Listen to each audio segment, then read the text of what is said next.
ਸਤਿ ਸ਼੍ਰੀ ਅਕਾਲ। ਮੁੱਦਾ ਗਰਮ ਹੈ ਦੇਖਣ ਵਾਲੇ ਸਾਰੇ ਦਰਸ਼ਕਾਂ ਦਾ ਸਵਾਗਤ ਹੈ। ਮੈਂ ਹਾਂ ਗਗਨ ਬੇਦੀ ਤੇ ਅੱਜ ਗੱਲਬਾਤ ਕਰਾਂਗੇ ਕਿਉਂਕਿ ਚੋਣਾਂ ਦਾ ਸੀਜ਼ਨ ਹੈ। ਕਹਿ ਲਓ ਕਿ ਚੋਣਾਂ ਦਾ ਵਰ੍ਹਾ ਬਹੁਤ ਨਜ਼ਦੀਕ ਹੈ, 2022 ਨਜ਼ਦੀਕ ਹੈ। ਤਾਂ ਆਮ ਤੌਰ ਤੇ ਜਦੋਂ ਇਲੈਕਸ਼ਨਾਂ ਦਾ ਟਾਈਮ ਹੁੰਦਾ ਹੈ, ਪ੍ਰੀ ਪੋਲ ਸਰਵੇ, ਓਪੀਨੀਅਨ ਪੋਲ, ਕਈ ਤਰ੍ਹਾਂ ਦੀਆਂ ਚੀਜ਼ਾਂ ਹੁੰਦੀਆਂ ਨੇ।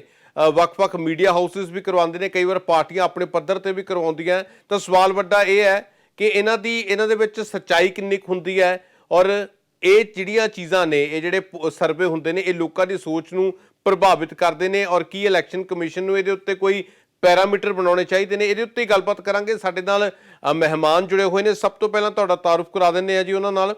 ਹਰੀਸ਼ ਰਾਏ ਟਾਂਡਾ ਜੀ ਨੇ ਸਾਡੇ ਨਾਲ, ਸੀਨੀਅਰ ਅਕਾਲੀ ਆਗੂ ਨੇ, ਔਰ ਸਾਡੇ ਨਾਲ ਪ੍ਰੋਫੈਸਰ ਰਜਿੰਦਰ ਭੰਡਾਰੀ ਨੇ, ਪੰਜਾਬ ਭਾਜਪਾ ਦੇ ਸਾਬਕਾ ਪ੍ਰਧਾਨ ਵੀ ਨੇ ਔਰ ਸੀਨੀਅਰ ਆਗੂ ਵੀ ਨੇ, ਔਰ ਸਾਡੇ ਨਾਲ ਸਿਆਸੀ ਮਸਲਿਆਂ ਦੇ ਮਾਹਰ ਨੇ ਪ੍ਰਿੰਸੀਪਲ ਕੁਲਦੀਪ ਸਿੰਘ ਕਲਸੀ। ਸਾਰੇ ਮਹਿਮਾਨਾਂ ਦਾ ਸਵਾਗਤ ਹੈ ਜੀ, ਸਾਨੂੰ ਸਮਾਂ ਦੇਣ ਦੇ ਲਈ, ਸਾਡੇ ਨਾਲ ਜੁੜਨ ਦੇ ਲਈ। ਸਵਾਲ ਪਹਿਲਾਂ ਹਰੀਸ਼ ਰਾਏ ਟਾਂਡਾ ਜੀ ਤੋਂ ਲੈਂਦੇ ਆ।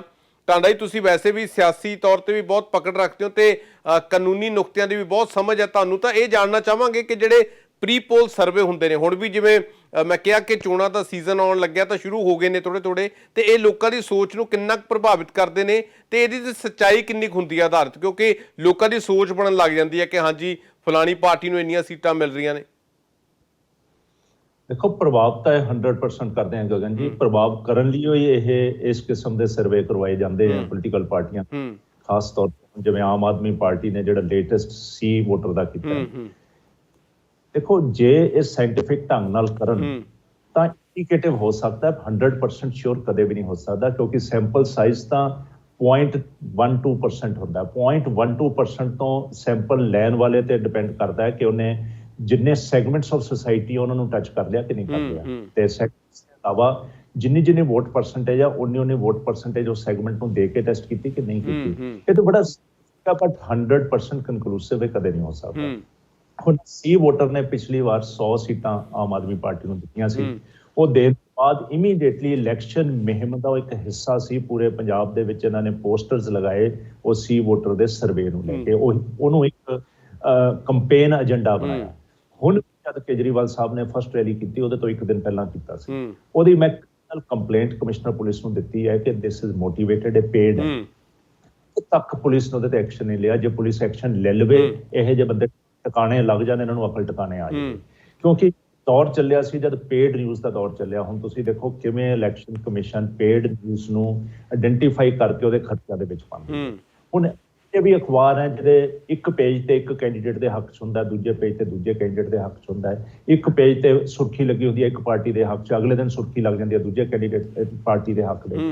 ਇਹ ਜਿਹੜੇ ਇਹ ਦੁਕਾਨਦਾਰੀ ਇਹ ਚੱਲ ਪਈ ਜਿਸ ਕਿਸਮ ਦੀ ਸੀ ਵੋਟਰ ਵਾਲੇ ਦੀ, ਇਹਨੂੰ ਮੈਂ ਦੁਕਾਨਦਾਰੀ ਕਹੂੰਗਾ 100%। ਪਰ ਇੱਕ ਚੀਜ਼ ਹੈ ਟਾਂਡਾ, ਜਿਵੇਂ ਤੁਸੀਂ ਸ਼ੁਰੂਆਤ ਦੇ ਵਿੱਚ ਕਿਹਾ ਕਿ ਪ੍ਰਭਾਵਿਤ ਕਰਦੀ ਹੈ, ਲੋਕਾਂ ਦੀ ਸੋਚ ਨੂੰ ਪ੍ਰਭਾਵਿਤ ਕਰਦੀ ਹੈ ਔਰ ਜਿਹੜਾ ਮਕਸਦ ਹੁੰਦਾ ਉਹ 'ਚ ਫਿਰ ਕਾਮਯਾਬ ਵੀ ਹੋ ਜਾਂਦੀ ਹੈ ਪਾਰਟੀਆਂ। ਇੱਕ ਉਦਾਹਰਨ ਦਊਂਗਾ। ਜਦ 2002 ਦੀ ਪੰਜਾਬ ਦੀ ਇਲੈਕਸ਼ਨ ਹੋਈ, ਉਦੋਂ 2 ਗੇਮ ਪਲਾਨ ਖੇਡੇ ਪਿਛਲੇ 48 ਘੰਟਿਆਂ ਦੇ ਵਿੱਚ ਕਾਂਗਰਸ। ਪਹਿਲਾ ਸੀ ਸੱਚੇ ਸੌਦੇ ਵਾਲੇ ਨੂੰ ਕਾਬੂ ਕਰਕੇ ਸਾਰੀਆਂ ਵੋਟਾਂ ਕਾਂਗਰਸ ਨੂੰ ਪਈਆਂ। That was the first time ਜਦ ਸੱਚਾ ਸੌਦਾ ਉੱਪਰਲੀ ਵੋਟਾਂ ਪਾਉਣ ਵਾਲੇ ਚਾਹੇ। ਫਿਰ ਨਾਲ ਦੀ ਨਾਲ ਉਦਨ ਅੱਜ ਤੱਕ ਨੇ ਸਵੇਰੇ 7 ਵਜੇ ਤੋਂ ਪੰਜਾਬ ਦੀ ਪ੍ਰੈਡਿਕਸ਼ਨ ਕਰਨੀ ਸ਼ੁਰੂ ਕਰਤੀ ਸਰਵੇ ਦੀ। ਉਹਦਾ ਇੰਨਾ ਅਸਰ ਹੋਇਆ ਕਿ ਜਿੰਨੀ ਫਲੋਟਿੰਗ ਵੋਟ ਸੀ 5-7% ਉਹ ਸਾਰੀ ਕਾਂਗਰਸ ਨੂੰ ਪੈ ਗਈ। ਉਹ ਸਰਕਾਰ 2 ਫੈਕਟਰਸ ਨੇ ਬਣਾਈ ਸੀ। ਇੱਕ ਅੱਜ ਤੱਕ ਦੇ ਸਰਵੇ ਨੇ ਜਿਹੜਾ ਚਲਵਾਇਆ ਸਵੇਰੇ, ਕਿਉਂਕਿ ਉਦੋਂ ਰਿਲਾਇੰਸ ਦੇ ਨਾਲ ਬਹੁਤ ਰਿਲਾਇੰਸ ਦੇ ਕੰਟਰੋਲ ਸੀ, ਰਿਲਾਇੰਸ ਨਾਲ ਕੈਪਟਨ ਜੀ ਦਾ ਬਹੁਤ ਸਾਥ ਸੀ। ਕੈਪਟਨ ਜੀ ਨੇ ਪ੍ਰੋਪਰਟੀਜ਼ ਵੀ ਦੇਣ ਦੀ ਕੋਸ਼ਿਸ਼ ਕੀਤੀ ਰਿਲਾਇੰਸ ਨੂੰ, ਉਦੋਂ ਦੇ ਨਹੀਂ ਸਕੇ, ਕੁਝ ਹੱਦ ਤੱਕ ਦਿੱਤੀਆਂ ਵੀ। ਇਹ ਜਿਹੜਾ ਪ੍ਰਭਾਵਿਤ 100% ਜਿਹੜੀ ਫਲੋਟਿੰਗ ਵੋਟ ਹੁੰਦੀ ਹੈ ਉਹ ਜ਼ਰੂਰ ਚਲੋ ਠੀਕ ਹੈ ਪ੍ਰਭਾਵਿਤ ਕਰਦੀ ਹੈ। ਠੀਕ ਹੈ। ਅੱਛਾ ਕਲਸੀ ਸਾਹਿਬ, ਤੁਸੀਂ ਕਿਵੇਂ ਦੇਖਦੇ ਹੋ ਇਹਨਾਂ ਨੂੰ, ਕਿਉਂਕਿ ਇਹਦੇ ਉੱਤੇ ਇਲੈਕਸ਼ਨ ਕਮਿਸ਼ਨ ਦੇ ਵੱਲੋਂ ਹਾਲਾਂਕਿ ਕਾਰਵਾਈਆਂ ਦੀ ਗੱਲ ਕੀਤੀ ਜਾਂਦੀ ਹੈ, ਜਿਵੇਂ ਹੁਣ ਟਾਂਡਾ ਜੀ ਨੇ ਕਿਹਾ ਕਿ ਸ਼ਿਕਾਇਤਾਂ ਵੀ ਬਹੁਤ ਹੁੰਦੀਆਂ ਨੇ ਪਰ ਕੋਈ ਕੰਕਰੀਟ ਇਹਦੇ ਉੱਤੇ ਕੋਈ ਕਾਰਵਾਈ ਵਗੈਰਾ ਨਹੀਂ ਹੋ ਪਾਉਂਦੀ ਤੇ ਅਕਸਰ ਇਦਾਂ ਦੀਆਂ ਚੀਜ਼ਾਂ ਚੱਲਦੀਆਂ। ਜਿਵੇਂ ਹੁਣ ਇੱਕ ਲੇਟੈਸਟ ਚੱਲਦਾ ਪਿਆ, ਹੋਰ ਬਹੁਤ ਆ ਜਾਣੇ ਆ, ਸਾਰੀਆਂ ਪਾਰਟੀਆਂ ਆਪਣੇ ਪੱਧਰ ਤੇ ਕਰਦੀਆਂ ਨੇ। ਔਰ ਜਿਵੇਂ ਪੇਡ ਨਿਊਜ਼ ਦੀ ਗੱਲ ਕੀਤੀ ਆ, ਇਹ ਤੋਂ ਵੀ ਮੈਨੂੰ ਲੱਗਦਾ ਕੋਈ ਮੁਨਕਰ ਹੋ ਨਹੀਂ ਸਕਦਾ ਕਿ ਅੱਜ ਕੱਲ੍ਹ ਸਭ ਕੁਝ ਚੱਲਦਾ ਪਿਆ। ਗਗਨ ਜੀ, ਮੈਂ ਪਹਿਲਾਂ ਤਾਂ ਇਹ ਕਹਿਣਾ ਚਾਹਾਂਗਾ ਕਿ ਮੈਂ ਪੋਲੀਟੀਕਲ ਸਾਇੰਸ ਦਾ ਸਟੂਡੈਂਟ ਹੈ। ਸਾਡੀ ਇਹ ਪੋਲੀਟੀਕਲ ਸਾਇੰਸ ਦੀ ਇੱਕ ਰਿਸਰਚ ਮੈਥੋਡੋਲੋਜੀ ਦਾ ਇੱਕ ਹਿੱਸਾ ਹੈ ਕਿ ਇਸ ਤਰ੍ਹਾਂ ਦੇ ਪ੍ਰੀ ਇਲੈਕਸ਼ਨ ਐਗਜ਼ਿਟ ਪੋਲ ਜਦੋਂ ਡਿਊਰਿੰਗ ਇਲੈਕਸ਼ਨ ਤੇ ਪੋਸਟ ਇਲੈਕਸ਼ਨ ਸਰਵੇ ਹੋ ਸਕਦੇ ਨੇ। ਪਰ ਉਹਦੇ ਇੱਕ ਸਾਇੰਟੀਫਿਕ ਸਾਡੀ ਮੈਥਡੋਲੋਜੀ ਹੈ, ਜੇ ਅਡਾਪਟ ਕੀਤੀ ਜਾਵੇ ਤਾਂ ਫਿਰ ਉਹਦੇ ਚ ਪੋਸਿਬਿਲਿਟੀਜ਼ ਹੁੰਦੀਆਂ ਜਿਹੜੀਆਂ ਕਿ ਅਸੀਂ ਪਰ ਅਡਾਪਟ ਕਰਦੇ ਨਹੀਂ। ਮੈਨੂੰ ਲੱਗਦਾ ਨਹੀਂ ਕਿ ਉਹ ਪੈਰਾਮੀਟਰ ਤੇ ਖਰੇ ਉਤਰਦੇ ਹੋਣੇ ਆ ਜਿਹੜੇ ਸਰਵੇ ਹੁੰਦੇ ਨੇ। ਮੈਂ ਵੀ ਤਾਂ ਇਹੀ ਕਹਿ ਰਿਹਾ ਸੀਗਾ ਕਿ ਜੇ ਇੰਡੀਆ ਦੇ ਵਿੱਚ 91 ਕਰੋੜ ਤੋਂ ਵੱਧ ਵੋਟਰ ਨੇ, ਯੂਨੀਵਰਸ ਬਹੁਤ ਵੱਡਾ ਹੈ, ਔਰ ਸਰਵੇ ਨੇ ਜਿਹੜੇ 0.1% ਨੂੰ ਟੱਚ ਕਰਦੇ ਨੇ, 1% ਵੀ ਨਹੀਂ ਕਰਦੇ, 0.1 ਨੂੰ, ਠੀਕ ਹੈ। ਤੇ ਜੇ ਤੁਸੀਂ ਕਹੋ ਕਿ 100% ਦੇ ਵਿੱਚੋਂ 0.1% ਨੂੰ ਪੁੱਛ ਕੇ ਤੇ ਤੁਸੀਂ ਉਹ ਸੱਚ ਤੱਕ ਪਹੁੰਚੋਗੇ, ਇਹ ਕਦੇ ਪੋਸੀਬਲ ਹੀ ਨਹੀਂ ਹੁੰਦਾ।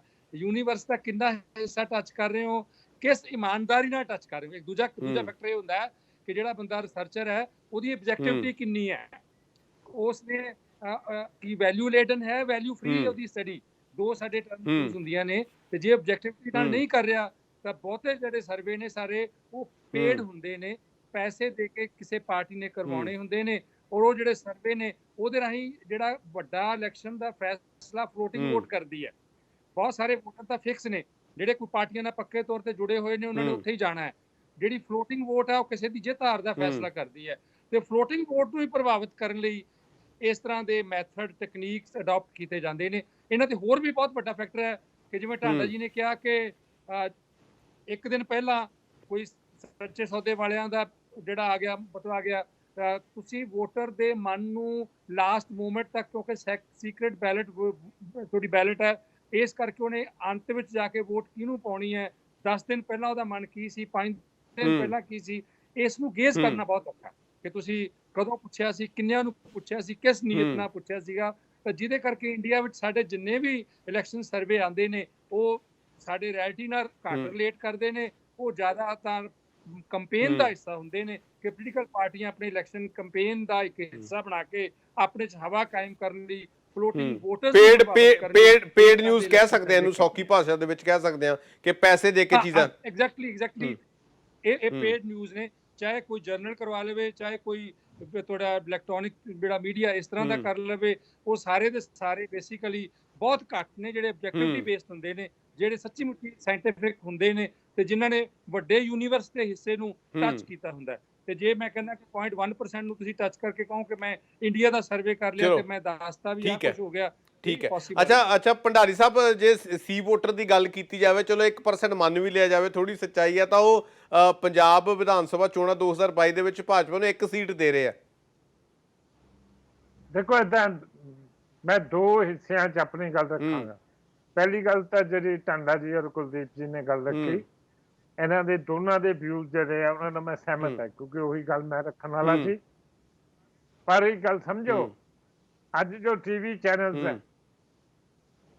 ਕਿੰਨੇ ਇੰਡੀਪੈਂਡੈਂਟ ਹੈ, ਹਰ ਇੱਕ ਚੈਨਲ ਨੂੰ ਕਿਸੇ ਨਾ ਕਿਸੇ ਪਾਰਟੀ ਨਾਲ ਜੋੜ ਕੇ ਦੇਖਿਆ ਜਾਂਦਾ। ਜਦੋਂ ਕਰਾਉਣਗੇ ਸਰਵੇ ਤੇ ਉਹ ਆਪਣੀ ਸੋਚ ਤੋਂ ਅਲੱਗ ਥੋੜੀ ਕਰਾਉਣ। ਸਿੱਧਾ ਐਗਜ਼ਾਮਪਲ ਹੈ, ਇਹਦੇ 'ਚ ਕੀ ਗੱਲ ਹੈ, ਜ਼ਿਆਦਾ ਦੂਰ ਜਾਣ ਦੀ ਲੋੜ ਹੀ ਨਹੀਂ। ਮੈਂ ਇਹ ਨਹੀਂ ਕਹਿਣਾ ਕਿ ਫਲਾਣੇ ਟੀਵੀ ਦੀ ਗੱਲ ਕਰੋ, ਫਲਾਣੇ ਦੀ ਗੱਲ ਕਰੋ। ਉਹਨਾਂ ਨੇ ਉਦਾਂ ਦਾ ਹੀ ਰਿਜ਼ਲਟ ਕਢਵਾਉਣਾ ਹੈ ਜਿਹੋ ਜਿਹਾ ਉਹਨਾਂ ਦੀ ਜਿਹੜੀ ਸੈਟਿੰਗ ਕਹਿ ਲਓ, ਜਿਹੋ ਜਿਹੀ ਉਹਨਾਂ ਦੀ ਆਈਡੀਓਲੋਜੀ ਕਹਿ ਲਓ, ਚਾਹੇ ਜੀ ਉਹਨਾਂ ਦਾ ਗਠਬੰਧਨ। ਭੰਡਾਰੀ ਸਾਹਿਬ, ਭਾਜਪਾ ਦੇ ਉੱਤੇ ਵੀ ਬਹੁਤ ਇਹ ਚੀਜ਼ਾਂ ਲੱਗਦੀਆਂ ਨੇ ਕਿ ਬੜੇ ਜਿਹੜੇ ਹੈਗੇ ਨੇ, ਸਾਰਾ ਜਿਹੜਾ ਮੀਡੀਆ, ਜਿਹੜਾ ਮੇਨ ਸਟ੍ਰੀਮ ਮੀਡੀਆ ਹੈਗਾ, ਉਹ ਸਾਰਾ ਜਿਹੜਾ ਹੈਗਾ ਪੱਖੀ ਹੋ ਕੇ ਚੱਲ ਰਿਹਾ। ਯਾਰ ਮੈਂ ਹੁਣ ਤੁਹਾਡੀ ਕਿਸੇ ਗੱਲ ਨੂੰ ਨਹੀਂ ਕੱਟਣਾ, ਠੀਕ ਹੈ, ਕਿਉਂਕਿ ਮੈਂ ਤਾਂ ਕਹਿ ਰਿਹਾ ਵੀ ਕਿਤੇ ਨਾ ਕਿਤੇ ਅਲਾਈਨਡ ਹੁੰਦੇ ਨੇ, ਪਰ ਇਕੱਲੇ ਮੀਡੀਆ ਨਾਲ ਕੁਛ ਨਹੀਂ ਹੁੰਦਾ। ਐਵੇਂ ਮੈਂ ਵਰਡ ਦਾ ਕਹਿਣ ਦਾ ਮਤਲਬ ਵੀ ਜੋ ਮੀਡੀਆ ਅਲਾਈਨਡ ਹੋ ਗਿਆ ਉਹੀ ਕਰ ਲੂ, ਉਹ ਪੋਸੀਬਲ ਨਹੀਂ ਹੈ।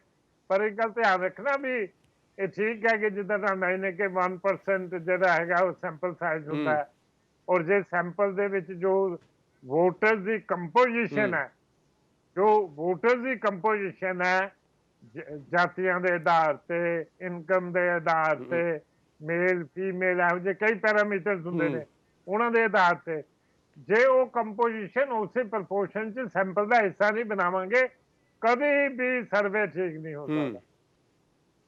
ਫਿਰ ਐਕੂਰੇਸੀ ਦਾ ਬੜਾ ਵੱਡਾ ਕੁਐਸਚਨ ਮਾਰਕ ਹੈ। ਇਹ ਕਿੱਥੇ ਲਿਖਿਆ ਵੀ ਜਿਹੜਾ ਜਿਹਦੇ ਕੋਲ ਤੁਸੀਂ ਪੁੱਛਣ ਗਏ ਉਹਨੇ ਸਹੀ ਦੱਸਣਾ? ਕੁਝ ਵੀ ਦੱਸ ਸਕਦਾ ਹੈ, ਠੀਕ ਹੈ। ਮੋਸਟ ਆਫ ਦਾ ਟਾਈਮ ਜਿਹੜਾ ਹੈਗਾ ਉਹ ਆਪਣੀ ਆਇਡੈਂਟੀਟੀ ਨੂੰ ਛੁਪਾਉਣ ਦੀ ਕੋਸ਼ਿਸ਼ ਕਰਦੇ ਆ, ਆਪਣੇ ਵਿਊ ਨੂੰ ਛੁਪਾਉਣ ਦੀ ਕੋਸ਼ਿਸ਼ ਕਰਦੇ ਆ। ਇਸ ਕਾਰਨ ਜਿਹੋ ਜਿਹੀ ਕੰਪੋਜੀਸ਼ਨ ਹੈ ਸੋਸਾਇਟੀ ਦੀ ਉਹ ਜਿਹਾ ਹੀ ਰਿਫਲੈਕਟ ਹੋਣਾ ਨਾ।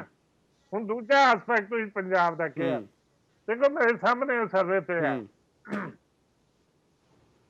ਜਿੱਥੇ ਕਾਂਗਰਸ ਨੂੰ 38 ਤੋਂ 46 ਦੇ ਰਹੇ ਹੈ ਔਰ ਬੀਜੇਪੀ ਨੂੰ 0 ਤੋਂ 1 ਦੇ ਰਹੇ। ਮੈਂ ਦੂਜੀਆਂ ਪਾਰਟੀਆਂ ਦੀ ਨਹੀਂ ਅਜੇ ਗੱਲ ਕਰਦਾ। ਦੇਖੋ ਜਿਹੜਾ ਸੈਟਅਪ ਹੈ, ਜਿੰਨੇ ਮਰਜ਼ੀ ਪਿੱਛੇ ਇਲੈਕਸ਼ਨ ਚਲੇ ਜਾਓ, ਜਦ ਬੀਜੇਪੀ ਆਪਣੇ ਜਿਹੜੀਆਂ ਸੀਟਾਂ ਜੋ ਜਿੱਤੀ ਹੈ ਤਦ ਤੱਕ ਅਕਾਲੀ ਬੀਜੇਪੀ ਦਾ ਅਲਾਇੰਸ ਬਣੇ। ਮੈਂ ਅਕਾਲੀ ਦਲ ਦੀ ਗੱਲ ਨਹੀਂ ਕਰਦਾ, ਉਹ ਆਪਣੇ ਜਿੱਤੇ ਨੇ, ਉਹ ਵੀ ਜਿੱਤੇ ਨੇ ਹੁਣ। ਲੇਕਿਨ ਜਦ ਬੀਜੇਪੀ ਆਪਣੀਆਂ ਸੀਟਾਂ ਤੋਂ ਹਾਰੀ ਹੈ, ਕਾਂਗਰਸ ਪਾਵਰ ਚ ਆਈ। ਕੀ ਮਤਲਬ ਹੈ? ਮਤਲਬ ਸਾਫ਼ ਹੈ ਕਿ loss of Congress is the gain of BJP. Loss of BJP is the gain of Congress. ਹੁਣ ਤੁਸੀਂ ਮੈਨੂੰ ਇਹ ਦੱਸੋ ਕਿ ਬੀਜੇਪੀ ਨੂੰ ਆਪਾਂ 1 ਸੀਟ ਦੇ ਰਹੇ ਹਾਂ, ਕਾਂਗਰਸ ਨੂੰ 38 46 ਦੇ ਰਹੇ, ਜਾਂ ਤਾਂ ਇਹਨਾਂ ਨੂੰ ਦਿਓ 60 70 ਜਾਂ ਸਾਨੂੰ ਦਿਓ 15 20 25 ਜੋ ਵੀ। ਏਦਾਂ ਥੋੜੀ ਹੋ ਸਕਦਾ ਅਸੀਂ ਵੀ ਡਾਊਨ ਤੇ ਕਾਂਗਰਸ ਵੀ ਡਾਊਨ। ਚਲੋ ਜਾਂ ਸਾਨੂੰ ਵਧਾ ਲਓ ਜਾਂ ਕਾਂਗਰਸ ਨੂੰ ਵਧਾ।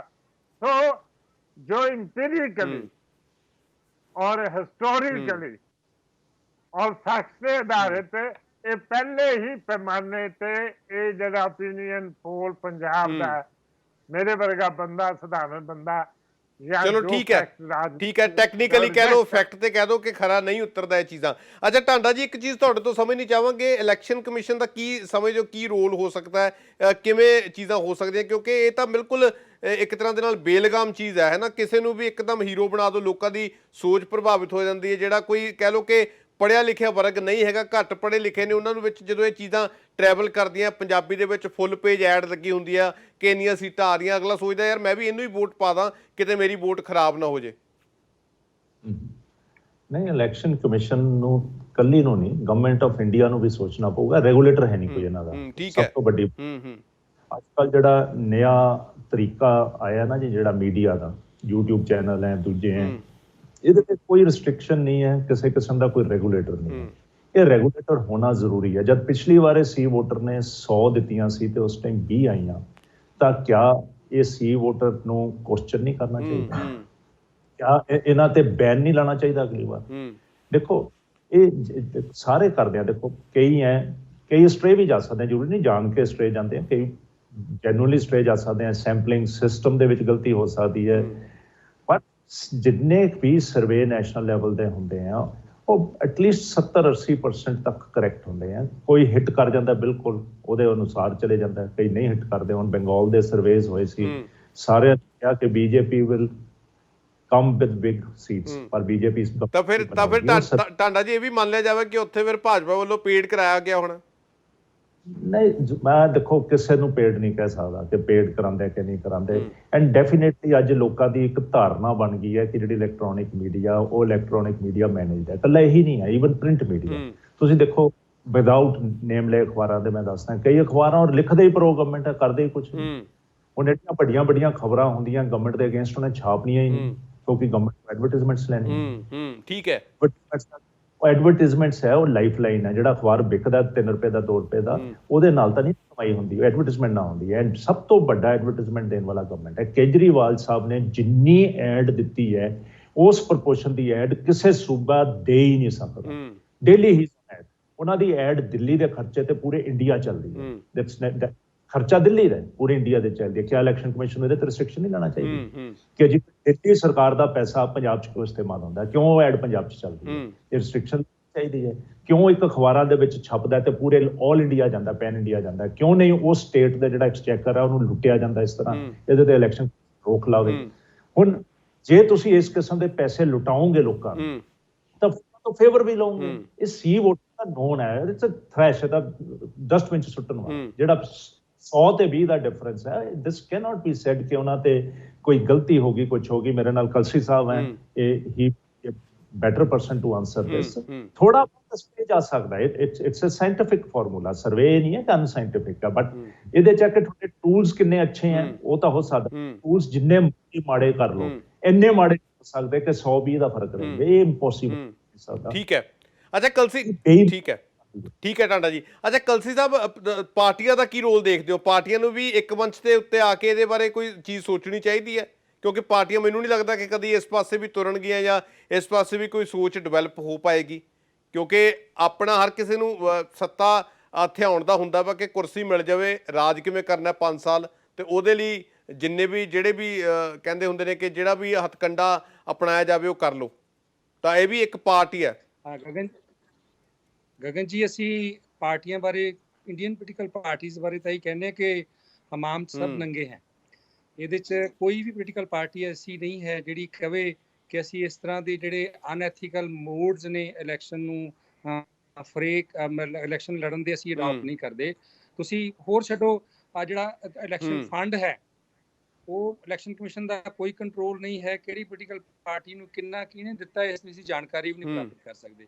ਇਲੈਕਸ਼ਨ ਬੌਂਡ ਆਏ ਸੀ, ਉਹਨਾਂ ਬਾਰੇ ਵੀ ਇਹੀ ਸਿਰ ਹੈ ਕਿਹੜੀ ਪੋਲੀਟੀਕਲ ਪਾਰਟੀ ਨੂੰ ਕੌਣ ਬੰਦਾ ਕੀ ਦੇ ਰਿਹਾ। ਇਹ ਅਸਲੀ ਇਹ ਹੁੰਦਾ ਕਿ ਜਦੋਂ ਤੁਸੀਂ ਇਲੈਕਸ਼ਨ ਫੰਡ ਦਿੰਦੇ ਹੋ, ਇਲੈਕਸ਼ਨ ਫੰਡ ਦਾ ਹੁੰਦਾ ਕਿ ਕਿਸੇ ਪੋਲੀਟੀਕਲ ਪਾਰਟੀ ਨੂੰ ਤੁਸੀਂ ਖਰੀਦ ਲੈਣਾ, ਕਿ ਤੁਸੀਂ ਉਸ ਦੀ ਇਲੈਕਸ਼ਨ ਵਿੱਚ ਮਦਦ ਕਰਨੀ ਹੈ ਔਰ ਉਹਦੀ ਪਾਰਟੀ ਸਰਕਾਰ ਬਣਨ ਤੋਂ ਬਾਅਦ ਤੁਸੀਂ ਉਹਦੇ ਬੈਨੀਫਿਟ ਲੈਣੇ ਨੇ।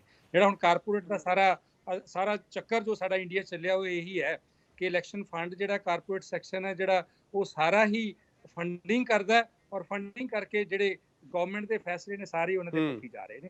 ਤੇ ਇਸ ਕਰਕੇ ਪੋਲੀਟੀਕਲ ਪਾਰਟੀਆਂ ਨੇ ਜਿਹੜੀਆਂ ਆਪਣੇ ਅਲਾਉਂਸਿਸ, ਆਪਣੀਆਂ ਪੈਨਸ਼ਨਾਂ ਬਿਨਾਂ ਕਿਸੇ ਡਿਬੇਟ ਤੋਂ ਇੱਕ ਮਿੰਟ ਵਿੱਚ ਪਾਸ ਕਰਦੀਆਂ ਨੇ। ਵਿਧਾਨ ਸਭਾ 'ਚ ਹੋਰ ਇਸ਼ੂਜ਼ ਤੇ ਬੜੀ ਡਿਬੇਟ ਹੋਣਗੀਆਂ, ਪਰ ਜਦੋਂ ਆਪਣੇ ਅਲਾਉਂਸਿਸ ਹੋਣਗੀਆਂ, ਆਪਣੇ ਭੱਤੇ ਹੋਣਗੇ, ਆਪਣੇ ਪੈਨਸ਼ਨ ਹੋਣਗੀਆਂ, ਤਾਂ ਕਦੇ ਵੀ ਹੂ ਐਂਡ ਕਰਾਈ ਕੋਈ ਵੀ ਪੋਲੀਟੀਕਲ ਪਾਰਟੀ ਨਹੀਂ ਬੋਲਦੀ ਵੀ ਇਹ ਵੱਧ ਕਰ ਰਹੇ ਆ, ਕਿ ਸਾਡਾ ਖਜ਼ਾਨਾ ਇਸ ਨੂੰ ਸਾਨੂੰ ਅਲਾਉ ਕਰਦਾ ਕਿ ਨਹੀਂ ਕਰਦਾ, ਇਹਦਾ ਲੋਕਾਂ ਦੇ ਬੋਝ ਪਏਗਾ। ਇਸ ਕਰਕੇ ਪੋਲੀਟੀਕਲ ਪਾਰਟੀਆਂ ਬਾਰੇ ਤਾਂ ਮੈਂ ਕਹਿ ਸਕਦਾ ਕਿ ਸਾਰੀਆਂ ਹੀ ਠੀਕ ਹੈ। ਅੱਛਾ ਭੰਡਾਰੀ ਸਾਹਿਬ, ਇੱਕ ਚੀਜ਼ ਇਹ ਵੀ ਹੈ, ਜਿਵੇਂ ਤੁਸੀਂ ਪਹਿਲਾਂ ਕਿਹਾ ਕਿ ਪੱਖੀ ਹੋ ਕੇ ਚੱਲਦੇ ਨੇ, ਪਰ ਆਮ ਲੋਕਾਂ ਦੀ ਤਾਂ ਸੋਚ ਹਮੇਸ਼ਾ ਇਹੀ ਹੁੰਦੀ ਹੈ ਕਿ ਫਲਾਣੇ ਵੱਡੇ ਚੈਨਲ ਦੇ ਵੱਲੋਂ ਸਰਵੇ ਟੈਲੀਕਾਸਟ ਕੀਤਾ ਗਿਆ ਤੇ ਸ਼ਾਇਦ ਜੀ ਇਹ ਬੰਦੇ ਦੀ ਸਰਕਾਰ ਬਣ ਸਕਦੀ ਹੈ, ਇੱਦਾਂ ਹੋ ਸਕਦਾ ਹੈ, ਪਰ ਉਹਦੇ ਪਿੱਛੇ ਜਿਹੜਾ ਇੱਕ ਪਾਰਟੀ ਨੂੰ ਖਾਸ, ਜਿਹੜੀ ਵੀ ਕੋਈ ਵੀ ਪਾਰਟੀ, ਉਹਨੂੰ ਫਾਇਦਾ ਪਹੁੰਚਾਇਆ ਜਾ ਰਿਹਾ ਹੁੰਦਾ ਹੈ। ਤਾਂ ਇਹ ਹੈ ਕਿ ਮਤਲਬ ਲੋਕਾਂ ਦੀ ਸੋਚ ਨੂੰ ਮੋਟੇ ਤੌਰ ਤੇ ਪ੍ਰਭਾਵਿਤ ਕਰਨ ਦੇ ਲਈ ਹੀ ਇਹ ਜਿਹੜੇ ਸਾਰੇ ਪੋਲ ਸਰਵੇ ਵਗੈਰਾ ਕਰਵਾਏ ਜਾਂਦੇ ਨੇ। ਔਰ ਇਹਦੇ ਉੱਤੇ ਜਿਵੇਂ ਹੁਣੇ ਟਾਂਡਾ ਜੀ ਨੇ ਵੀ ਕਿਹਾ ਜਾਂ ਕਲਸੀ ਸਾਹਿਬ ਨੇ ਵੀ ਕਿਹਾ, ਤੁਸੀਂ ਵੀ ਕਿਹਾ ਕਿ ਕੋਈ ਚੈੱਕ ਹੈ ਨਹੀਂ, ਬਿਲਕੁਲ ਬੇਲਗਾਮ ਘੋੜੇ ਵਾਲਾ ਹੀ ਕੰਮ ਹੈ। ਦੇਖੋ ਇੱਕ ਗੱਲ ਸੁਣੋ, ਪਹਿਲਾਂ ਆਪਾਂ ਇੱਕ ਗੱਲ ਸਮਝ ਲਈਏ ਕਿ we are a developing nation, ਠੀਕ ਹੈ ਜੀ, ਤੇ not only economically, otherwise education ਦਾ ਪੱਧਰ ਕਿੰਨਾ ਕੁ ਹੈ ਆਪਣੇ ਮੁਲਕ 'ਚ, ਕਿੰਨੇ ਕੁ ਲੋਕਾਂ ਨੂੰ ਇਸ ਚੀਜ਼ਾਂ ਦਾ ਗਿਆਨ ਹੈ, ਕਿੰਨੇ ਕੁ ਲੋਕ ਆਪਣੇ ਲੈਵਲ ਤੇ ਇਸ ਚੀਜ਼ਾਂ ਦਾ ਐਨਾਲਿਸਿਸ ਕਰ ਸਕਦੇ, ਠੀਕ ਹੈ, ਕਿੰਨੇ ਕੁ ਲੋਕ ਮੱਕੀ ਵਿਦ ਰਿਸਪੈਕਟ ਟੂ ਐਵਰੀਬਾਡੀ, ਕਿੰਨੇ ਕੁ ਲੋਕ ਪੋਲੀਟੀਕਲੀ ਵਾਈਜ਼ ਨੇ। ਸੋ ਇਹ ਕੋਈ ਅਮਰੀਕਾ ਤਾਂ ਹੈ ਨਹੀਂ, ਇਹ ਤਾਂ ਕੋਈ ਯੂਰਪੀਅਨ ਕੰਟਰੀ ਤਾਂ ਨਹੀਂ ਜਿਹੜੇ ਓਪੀਨੀਅਨ ਪੋਲ ਦੇ ਸਿਰ ਤੇ ਉਹਨਾਂ ਨੂੰ ਦੇਖ ਕੇ ਉਹਦੇ ਐਨਾਲਿਸਿਸ ਕਰਕੇ ਹੀ ਕਹਿਣਗੇ ਕਿ ਠੀਕ ਹੈ, ਗਲਤ ਹੈ ਜਾਂ ਹੋਰ ਹੈ। ਇੱਥੇ ਤਾਂ ਲੋਕਾਂ ਨੂੰ ਇਸ ਢੰਗ ਨਾਲ ਕੋਸ਼ਿਸ਼ ਹੁੰਦੀ ਹੈ ਕਈ ਅਦਾਰਿਆਂ ਵੱਲੋਂ ਕਿ ਕਿਸ ਤਰੀਕੇ ਨਾਲ ਬੇਵਕੂਫ ਬਣਾਇਆ ਜਾਏ। ਹੁਣੀ ਤਾਂ ਗੱਲ ਕਰ ਰਹੇ ਸੀ ਤੁਹਾਡੇ ਸਾਹਿਬ ਕਿ ਇੱਕ ਪੇਜ ਤੇ ਇੱਕ ਦੀ ਕਿ ਜਿੱਤ ਰਿਹਾ, ਦੂਜੇ ਪੇਜ ਤੇ ਦੂਜੇ ਜਿੱਤ ਰਿਹਾ। ਮੈਂ ਢਾਂਡਾ ਸਾਹਿਬ ਨੂੰ ਕਹਿਣਾ ਕਿ ਕੱਲ ਮੈਂ ਦੇਖਿਆ ਯੂਨਾਈਟਿਡ ਸਾਈਕਲ ਵਾਲਿਆਂ ਦਾ ਇਲੈਕਸ਼ਨ ਹੈ, ਇੱਕ ਅਖਬਾਰ 'ਚ ਦੇਖਿਆ, ਇੱਕੋ ਪੇਜ ਤੇ ਇੱਕੋ ਲਾਈਨ 'ਚ ਇੱਕ ਜਿੱਤ ਰਿਹਾ, ਉੱਥੇ ਉਹਦਾ ਦੂਜੇ ਪਾਸੇ ਸੱਜੇ ਪਾਸੇ ਇੱਕ ਜਿੱਤ ਰਿਹਾ, ਖੱਬੇ ਪਾਸੇ ਦੂਜਾ ਜਿੱਤ ਰਿਹਾ।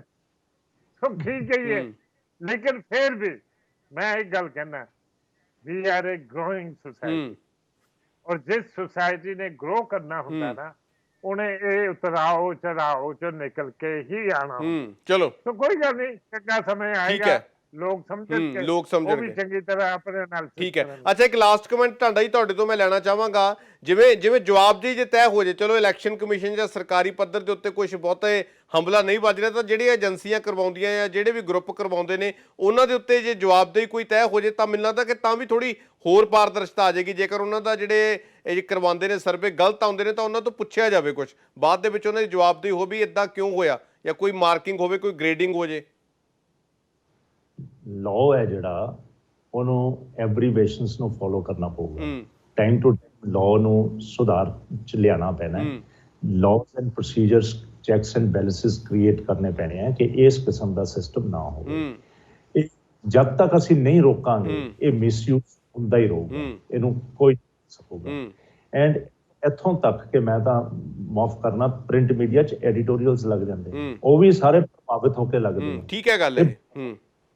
ਇੰਟਰਵਿਊਜ਼ ਲੱਗਦੀਆਂ, ਤੁਸੀਂ ਕੀ ਸੋਚਦੇ ਹੋ ਪ੍ਰਿੰਟ ਮੀਡੀਆ ਜਿਹੜੀਆਂ ਇੰਟਰਵਿਊਜ਼ ਲਗਾਉਂਦਾ ਸਭ ਨੂੰ ਬਰਾਬਰ ਦੇ ਪੇजेस ਦਿੰਦਾ? ਨਹੀਂ ਦਿੰਦਾ। ਠੀਕ ਹੈ, ਪਿਕ ਐਂਡ ਚੂਜ਼ ਕਰਦੇ ਆ। ਐਂਡ ਪਿਕ ਐਂਡ ਚੂਜ਼ ਕਿਵੇਂ ਹੁੰਦਾ ਮੈਨੂੰ ਉਹ ਵੀ ਜਾਣਕਾਰੀ ਹੈ ਕਿੱਦਾਂ ਹੁੰਦਾ। ਇਹ ਵਨ ਵੇ ਔਰ the other give and take ਹੁੰਦਾ, ਤਾਂ ਉਹ ਵੱਡੀਆਂ ਵੱਡੀਆਂ ਇੰਟਰਵਿਊਜ਼ ਲੱਗਦੀਆਂ, ਵੱਡੇ ਵੱਡੇ ਤੁਸੀਂ ਦੇਖੋਗੇ ਜਦ ਇੰਡੀਅਨ ਇਕਨੋਮੀ ਬਾਰੇ ਗੱਲਾਂ ਹੁੰਦੀਆਂ, ਫੋਰਨ ਇਨਵੈਸਟਮੈਂਟ ਬਾਰੇ ਗੱਲਾਂ ਹੁੰਦੀਆਂ, ਕਿਵੇਂ ਪਹਿਲਾਂ ਇੱਕ ਆਰਟੀਕਲਸ ਲੱਗਣੇ ਸ਼ੁਰੂ ਹੋ ਜਾਂਦੇ, ਫਿਰ ਉਹਦੇ ਪੈਰਲਲ ਦੂਜੇ ਲੱਗਣੇ ਸ਼ੁਰੂ ਹੋ ਜਾਂਦੇ, ਉਹੀ ਦੋਨੇ ਲਾਈ ਜਾਂਦੇ ਆ। ਇਹ ਜਿਹੜਾ ਸਿਸਟਮ ਹੈ ਇਹ ਬਹੁਤ ਸੁਧਾਰ, ਇਲੈਕਸ਼ਨ ਰਿਫਾਰਮਸ ਵੀ ਲਿਆਉਣ ਦੀ ਲੋੜ ਹੈ। ਹੁਣ ਅੱਜ ਮਾਫ ਕਰਨਾ, ਸਾਰੇ ਬੰਦੇ ਝੂਠਾ ਐਫੀਡੇਵਿਟ ਦਿੰਦੇ ਆ ਇਲੈਕਸ਼ਨ ਦੇ ਬਾਅਦ ਖਰਚੇ ਦਾ। ਮੈਂ ਆਪ ਦਿੱਤਾ, ਮੈਂ ਇਮਾਨਦਾਰੀ ਨਾਲ ਕਹਿਣਾ ਚਾਹੁੰਦਾ ਕਿ ਇੰਨਾ ਫੇਅਰ ਨਹੀਂ ਹੈ, ਮੈਂ ਵੀ ਗੁਨਾਹਗਾਰ। ਇਹ ਪ੍ਰੋਬਲਮ ਕੀ ਹੈ, ਇਹਨੂੰ ਕਿੱਦਾਂ ਸੁਧਾਰਾਂਗੇ ਆਪਾਂ? ਸਭ ਬੰਦੇ ਨੂੰ ਪਤਾ ਹੈ ਕਿ ਖਰਚੇ ਇਲੈਕਸ਼ਨ 'ਚ ਕਿਵੇਂ ਹੁੰਦੇ ਆ, ਤੇ ਸਾਰੇ ਕਹਿੰਦੇ, ਇਲੈਕਸ਼ਨ ਕਮਿਸ਼ਨ ਕਹਿੰਦੀ ਰੋਕ ਲਾਈ ਹੋਈ ਹੈ। ਰੋਕ ਕਿਹੜੀ ਲੱਗੀ ਹੋਈ ਹੈ? ਕੋਈ ਰੋਕ ਨਹੀਂ। ਠੀਕ ਹੈ, ਇਹਦੇ ਲਈ ਇਹਨੂੰ ਜਦ ਤੁਸੀਂ ਇਲੈਕਸ਼ਨਰਿੰਗ ਨੂੰ ਸਿੰਪਲ ਕਰੋਗੇ ਤਾਂ ਹੋਊਗਾ। ਜੇ ਤੁਸੀਂ ਗਵਰਨਮੈਂਟ ਪਲੇਟਫਾਰਮ ਦਿਓਗੇ, ਟੀਵੀ ਤੇ ਬਰਾਬਰ ਦਾ ਟਾਈਮ ਦਿਓਗੇ, ਹਰੇਕ ਕੈਂਡੀਡੇਟ ਨੂੰ ਲੋਕਲ 'ਚ ਟਾਈਮ ਦਿਓਗੇ, ਹਰੇਕ ਨੂੰ ਆਪਣੇ ਵਿਊ ਲਿਖਣ ਦਾ ਮੌਕਾ। ਔਰ ਮੈਨੂੰ ਲੱਗਦਾ ਕਿ ਲੋਕਾਂ ਨੂੰ ਵੀ ਇਹ ਚੀਜ਼ ਸਮਝਣੀ ਚਾਹੀਦੀ ਹੈ, ਖਾਸ ਤੌਰ ਤੇ ਵੋਟਰ ਨੂੰ। ਹਾਂਜੀ, ਤੁਸੀਂ ਜਿਹੜੀਆਂ ਰੈਲੀਜ਼ ਕਰਦੇ ਹੋ, ਇੱਕ ਰੈਲੀ ਗਰਾਊਂਡਸ ਬਣਾ ਦਿਓ ਸ਼ਹਿਰ ਦੇ ਵਿੱਚ, ਹਰ ਕਨਸਟੀਚੁਐਂਸੀ ਦੇ ਵਿੱਚ ਗਵਰਨਮੈਂਟ ਬਣਾ ਦੇਵੇ, ਰੈਲੀ ਗਰਾਊਂਡ ਬੁੱਕ ਕਰ ਲਓ, ਉੱਥੇ ਚਲੇ ਜਾਓ, ਕੋਈ ਕੁਰਸੀ ਦਾ ਖਰਚਾ ਨਾ ਕਰੇ, ਕੋਈ ਮਾਈਕ ਦਾ ਖਰਚਾ ਨਾ ਕਰੇ, ਗਵਰਨਮੈਂਟ ਕਰ ਦੇਵੇ। ਹੁਣ ਇੱਕ ਨੂੰ ਤਾਂ ਅਮੀਰ ਨੂੰ ਤਾਂ ਸਾਧਨ ਮਿਲ ਜਾਂਦੇ ਆ, ਜਿਹੜਾ ਗਰੀਬ ਪਾਰਟੀ ਨੂੰ ਕਿੱਥੋਂ ਮਿਲੂਗਾ? ਬਿਲਕੁਲ ਠੀਕ ਹੈ। ਦੇਖੋ ਜਿੰਨੀ ਦੇਰ ਕਾਂਗਰਸ ਪਾਵਰ 'ਚ ਰਹੀ, ਬੀਜੇਪੀ ਨਾਲੋਂ 10 ਗੁਣਾ ਫੰਡਸ ਉਹਨਾਂ ਨੂੰ ਮਿਲਦਾ ਸੀ। ਹੁਣ ਬੀਜੇਪੀ ਆ ਗਈ, ਬੀਜੇਪੀ ਨੂੰ ਉਹਨਾਂ ਨੂੰ 10 ਗੁਣਾ ਮਿਲਦਾ। ਹੁਣ ਮਾਇਆਵਤੀ ਜਿੰਨੀ ਦੇਰ ਸੀਗੇ ਪਾਵਰ 'ਚ, ਉਦੋਂ ਲੋਕੀ ਫੰਡ ਦਿੰਦੇ ਸੀ, ਹੁਣ ਨਹੀਂ ਦਿੰਦੇ ਫੰਡ। ਜਿਹੜੇ ਦੇਖੋ ਦੇਣ ਵਾਲੇ ਵੀ ਫੰਡਸ ਆ, ਉਹ ਵੀ ਦੇਖਦੇ ਆ ਕਿ ਕਿਹੜਾ ਪਾਵਰ 'ਚ ਕਿਹਨੂੰ ਫੰਡਸ ਦੇਣਾ। ਤੁਸੀਂ ਟਰੈਕ ਚੈੱਕ ਕਰੋ ਸਾਰਿਆਂ ਦਾ, ਸਾਰੀਆਂ ਪੋਲੀਟੀਕਲ ਪਾਰਟੀਆਂ ਦਾ। ਫੰਡਸ ਕਰਨ ਚਾਹੁੰਦੇ ਆ ਪੋਲੀਟੀਕਲ ਪਾਰਟੀਆਂ, ਖਰਚੇ ਨਹੀਂ ਕਰ ਸਕਦੀਆਂ, ਬਹੁਤ ਔਖੇ ਸਮੇਂ ਆ। ਕਈ ਆ ਜਿਹੜੀਆਂ ਫਲਸ਼ ਹੈ, ਫੰਡਸ ਹੀ ਬਣੇ ਆ ਰੂਲਿੰਗ ਕਲਾਸ। ਠੀਕ ਹੈ, ਸੋ ਇਹਦੇ ਵਿੱਚ ਸੁਧਾਰ ਜਦ ਤੁਸੀਂ ਲਿਆਓਗੇ ਇਲੈਕਸ਼ਨੀਅਰਿੰਗ ਦੇ ਵਿੱਚ, ਇਲੈਕਸ਼ਨ ਪ੍ਰੋਸੈਸ ਦੇ ਵਿੱਚ, ਫਿਰ ਇਹ ਸਾਰੀਆਂ ਐਬਰੀਵੇਸ਼ਨ ਬਹੁਤ ਚੀਜ਼ਾਂ ਨੇ। ਠੀਕ ਹੈ, ਠੀਕ ਹੈ, ਧੰਨਵਾਦ ਤੁਹਾਡਾ ਸਭ ਤੋਂ, ਸਾਰੇ ਮਹਿਮਾਨਾਂ ਦਾ ਧੰਨਵਾਦ। ਗੱਲਬਾਤ ਕੀਤੀ ਹੈ, ਜਿਹੜੇ ਪੋਲ ਸਰਵੇ ਹੁੰਦੇ ਨੇ, ਪ੍ਰੀ ਪੋਲ ਸਰਵੇ ਹੁੰਦੇ ਨੇ, ਓਪੀਨੀਅਨ ਪੋਲ ਹੁੰਦੇ ਨੇ, ਕਿੰਨੇ ਕੁ ਇਹ ਵਾਜਬ ਨੇ ਜਾਂ ਕਿੰਨੀ ਕੁ ਸੱਚਾਈ ਹੁੰਦੀ ਹੈ ਇਹਨਾਂ ਦੇ ਵਿੱਚ, ਕਿਉਂਕਿ ਲੋਕਾਂ ਦੀ ਜਿਹੜੇ ਹੈਗੇ ਆ ਸੋਚ ਨੂੰ ਪ੍ਰਭਾਵਿਤ ਕਰਦੇ ਨੇ, ਵੋਟਰਾਂ ਨੂੰ ਪ੍ਰਭਾਵਿਤ ਕਰਦੇ ਨੇ। ਇਹਦੇ ਉੱਤੇ ਗੱਲਬਾਤ ਕੀਤੀ ਹੈ। ਸਾਡੇ ਨਾਲ ਪ੍ਰਿੰਸੀਪਲ ਕੁਲਦੀਪ ਸਿੰਘ ਕਲਸੀ ਜੀ ਸੀਗੇ, ਸਿਆਸੀ ਮਾਮਲਿਆਂ ਦੇ ਮਾਹਰ। ਸਾਡੇ ਨਾਲ ਪ੍ਰੋਫੈਸਰ ਰਜਿੰਦਰ ਭੰਡਾਰੀ ਸੀਗੇ, ਔਰ ਸਾਡੇ ਨਾਲ ਹਰੀਸ਼ ਰਾਏ ਟਾਂਡਾ ਜੀ ਸੀਗੇ। ਸਾਰੇ ਮਹਿਮਾਨਾਂ ਦਾ ਧੰਨਵਾਦ ਕਰਦੇ ਹਾਂ ਸਾਨੂੰ ਸਮਾਂ ਦੇਣ ਦੇ ਲਈ। ਆਸ ਉਮੀਦ ਕਰਦਾ ਤੁਹਾਨੂੰ ਸਾਡੀ ਇਹ ਪੇਸ਼ਕਸ਼ ਪਸੰਦ ਆਈ ਹੋਵੇਗੀ। ਧੰਨਵਾਦ।